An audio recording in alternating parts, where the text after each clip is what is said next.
ಮುಂಬರುವ ವರ್ಕ್ಶಾಪ್ಗೆ ಬರುವಂಥವರು ಎಲ್ಲರೂ ಬರಬೇಕಂತಂದರೆ 3 ನಿಂಬೆಹಣ್ಣನ್ನು ತೆಗೆದುಕೊಂಡು ಬರಬೇಕು.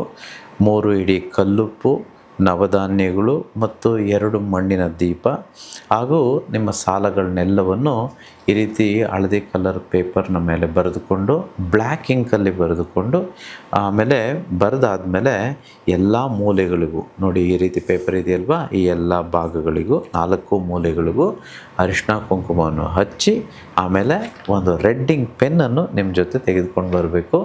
ಎಲ್ಲರೂ ಬಿಳಿ ವಸ್ತ್ರದಲ್ಲಿ ವೈಟ್ ಕಲರ್ ಡ್ರೆಸ್ಸಲ್ಲಿ ಬರಬೇಕು. ಆಮೇಲೆ ಎಲ್ಲ ಬರಬೇಕು ಅಂತಂದರೆ ಇನ್ನೊಂದು ಮಾಡಬೇಕು. ಒಂದು ಗ್ರೀನ್ ಕಲರ್ ಪೆನ್ನಲ್ಲಿ ನಿಮಗೇನು ಬೇಕೋ, ಸಪೋಸ್ ನನಗೆ ಇಷ್ಟು ದುಡ್ಡು ಬೇಕು, ಅಥವಾ ನನಗೆ ಮನೆ ಕಟ್ಟಬೇಕು, ಅಥವಾ ಯಾವುದೋ ಒಂದು ಕೋರ್ಟ್ ಕೇಸ್ ಸಾಲ್ವ್ ಆಗಬೇಕು, ಅಥವಾ ಇನ್ಯಾವುದೇ ವಿಚಾರ ಇರ್ಬೋದು, ಅದನ್ನು ನೀವು ಎಡಗೈನ ತೋಳಿನ ಮೇಲೆ ಈ ಭಾಗದಲ್ಲಿ ಬರೆದುಕೊಂಡು ಬರಬೇಕು. ಈಗ ಇದೇನೋ ಪ್ಯಾರಾಗ್ರಾಫ್ ಗಟ್ಟಲೆ ಬರ್ಕೊಂಡು ಬರಬೇಕು, ಜಾಸ್ತಿ ಬರೆಯೋದಿದೆ, ಹೇಗೆ ಬರೆಯೋದು ಅಂತ ನೀವು ಕೇಳ್ಬೋದು. ನೀವು ಮನಸ್ಸಿನಲ್ಲಿ ಅಂದ್ಕೊಂಡು ಕೇವಲ ಒಂದು ಡಾಟ್, ಒಂದು ಚುಕ್ಕೆ ಇಟ್ಟರೂ ಸಾಕು, ಅದು ಯೂನಿವರ್ಸ್ಗೆ ಗೊತ್ತಿರುತ್ತೆ. ನೀವೆಲ್ಲ ಬರೀಬೇಕು ಅಂತಂತೇನಿಲ್ಲ. ಸಪೋಸ್ ಈಗ ನನಗೆ ತಿಂಗಳಿಗೆ 3 ಲಕ್ಷ ಬರಬೇಕು ಅಂತ ಅಂದ್ಕೊಳ್ಳೋಣ.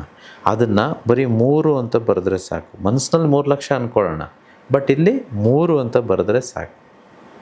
ನಿಮಗೇನು ಬೇಕೋ ಅದನ್ನೆಲ್ಲವನ್ನು ಒಂದು ಗ್ರೀನ್ ಕಲರ್ ಪೆನ್ನಲ್ಲಿ ಪ್ರತಿದಿನ ಇಲ್ಲಿ ಬರೆಯೋದೇ ಆದರೆ ನಿಮಗೆ ಇನ್ನೂ ಫಾಸ್ಟಾಗಿ ಆಗುತ್ತೆ.